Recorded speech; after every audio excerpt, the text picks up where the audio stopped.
उज्जैन का प्राचीन नाम अवंतिका। अवंतिका मालवा क्षेत्र का एक नगर है।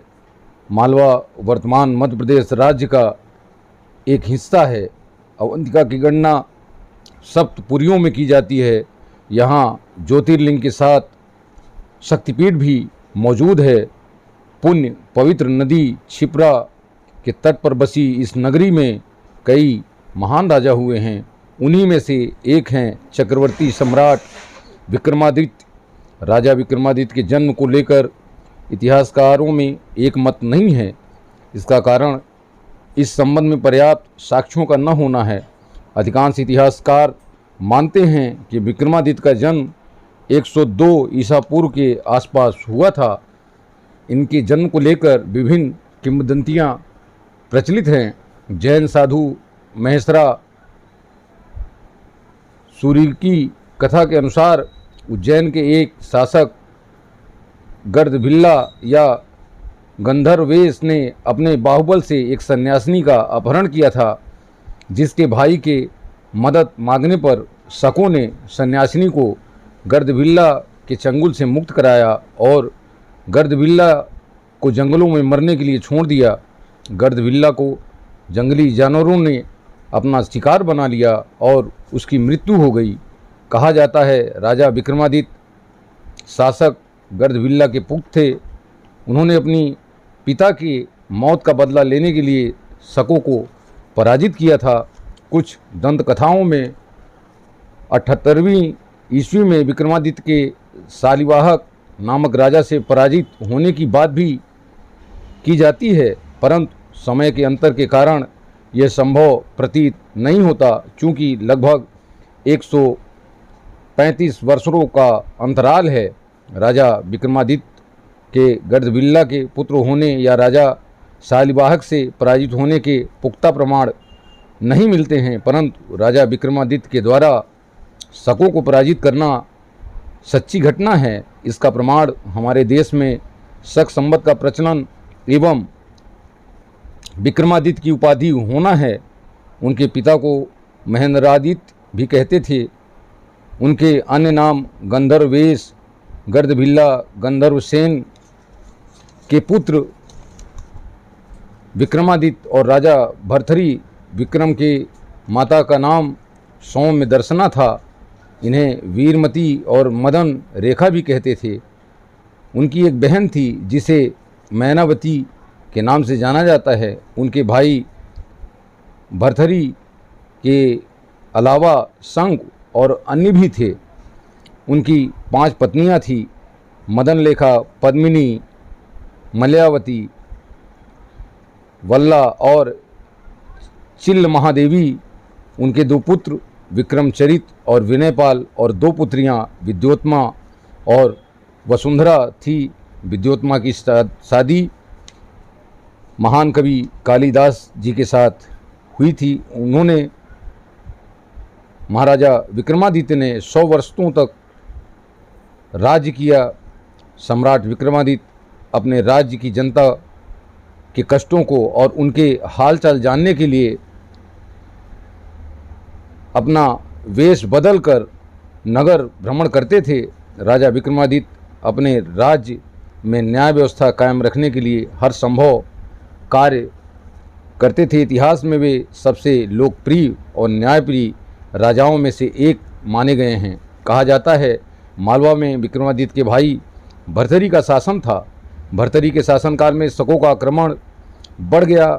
भर्तृहरि ने वैराग्य धारण कर जब राज्य त्याग दिया तो विक्रमादित्य ने शासन संभाला और उन्होंने ईसा पूर्व 57 और 58 में सबसे पहले शकों को अपने शासन क्षेत्र से बाहर खदेड़ा। इसी की याद में उन्होंने विक्रम संवत की शुरुआत कर अपने राज्य के विस्तार का आरंभ किया। सम्राट विक्रमादित्य का राज्य भारतीय उपमहाद्वीप के अलावा ईरान, इराक और अरब देशों तक फैला हुआ था। तिब्बत, चीन, फारस, तुर्क तक उनका कब्जा था। एक कथा के अनुसार राजा विक्रमादित्य बहुत ही न्यायप्रिय राजा थे। उनकी न्यायप्रियता के कारण और उनकी बुद्धिमत्ता के कारण राजा इंद्र ने उन्हें स्वर्ग बुलाया था। उन्होंने अपनी एक न्याय प्रणाली में राजा विक्रमादित्य से राय ली थी। स्वर्ग के राजा इंद्र ने उन्हें स्वर्ग में हो रही एक सभा में भेजा। वहाँ पर 2 अप्सराओं के बीच नृत्य की प्रतियोगिता थी। ये 2 अप्सराएं थी रंभा और उर्वशी। इंद्र ने राजा विक्रमादित्य से पूछा कि तुम्हें कौन सी अप्सरा बेहतर नृत्यांगना लगती है। राजा को एक तरकीब सूझी। उन्होंने दोनों अप्सराओं के हाथ में एक फूल का गुच्छ दिया और उस पर एक एक बिच्छू भी रख दिए। राजा ने दोनों नर्तकियों को कहा कि नृत्य के दौरान ये फूल के गुच्छ यूं ही खड़े रहने चाहिए। रंभा ने जैसे ही नाचना शुरू किया उसे बिच्छू ने काट दिया। रंभा ने फूलों के गुच्छ को हाथ से फेंक दिया। वह नाचना बंद कर दिया। उर्वशी ने जब नाचना शुरू किया वह अच्छी तरह से विभिन्न मुद्राओं में नाची। फूल पर रखे बिच्छू को कोई तकलीफ नहीं हुई। बिच्छू सो गया और उर्वशी को बिच्छू का डंक नहीं सहना पड़ा। राजा विक्रमादित्य ने कहा कि उर्वशी ही काबिल नृत्यांगना हैं। उनकी बुद्धिमत्ता से खुश होकर इंद्र ने उन्हें 32 बोलने वाली पुतलियों को भेंट की। उन 32 पुतलियों के नाम इस प्रकार हैं: रत्नमंजरी, चित्रलेखा, चंद्रकला, कामकदला, लीलावती, रविभामा, कौमुदे, पुष्पवती, मधुमालती, प्रभावती, त्रिलोचना, पद्मवती, किन्निमती, सुनैना, सुंदरवती, सत्यवती, विद्यती, तारावती, रूपरेखा, ज्ञानवती, चंद्रज्योति, अनुरोधावती, धर्मवती, करुणावती, त्रिनेत्र, मृगनयनी, वैदेही, मानवती, जयलक्ष्मी, कौशल्या, रानी रूपमती। ये थी उनकी 32 पुतलियाँ। उनके दरबार में 9 रथ थे जिनका अनुसरण बाद में मुगल शासक अकबर ने किया था। उनके 9 रथ इस प्रकार थे: धन्वंतरी, छपाक, अमरसिम्हा, शंख, खाता, सरपरा, कालिदास, भट्ट, वरुच, वारामिहिर। ये सभी अपने अपने क्षेत्र के महान विद्वान थे। वारामिहिर आयुर्वेद के ज्ञाता, कालिदास महान कवि, वरुच वैदिक ग्रंथों के ज्ञाता, भट्ट राजनीतिविद थे, बैताल 25 व सिंहासन 32 उनकी न्यायपूर्ण कहानियाँ हैं।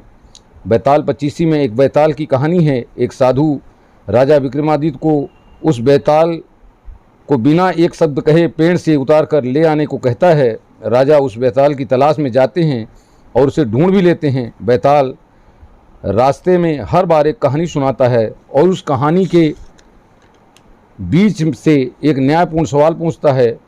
साथ ही विक्रम को ये श्राप देता है कि जवाब जानते हुए भी न बताने पर उसका सर फट जाएगा। राजा विक्रमादित्य न चाहते हुए भी उनके सवालों का जवाब देते हैं। साधु का विक्रम द्वारा एक शब्द भी न कहकर विक्रम को लाने का प्रण टूट जाता है और बैताल वापस उसी पेड़ पर रहने चला जाता है। इस तरह से इस माध्यम से 25 कहानियाँ वहाँ पर मौजूद हैं। सिंहासन 32 के नाम से भी राजा विक्रमादित्य की कुछ कहानियाँ प्रसिद्ध हैं। इसी तरह सिंहासन 32 में राजा विक्रमादित्य के राज्य को जीतने की कहानी है। एक बार राजा विक्रमादित्य अपना राज्य हार जाते हैं।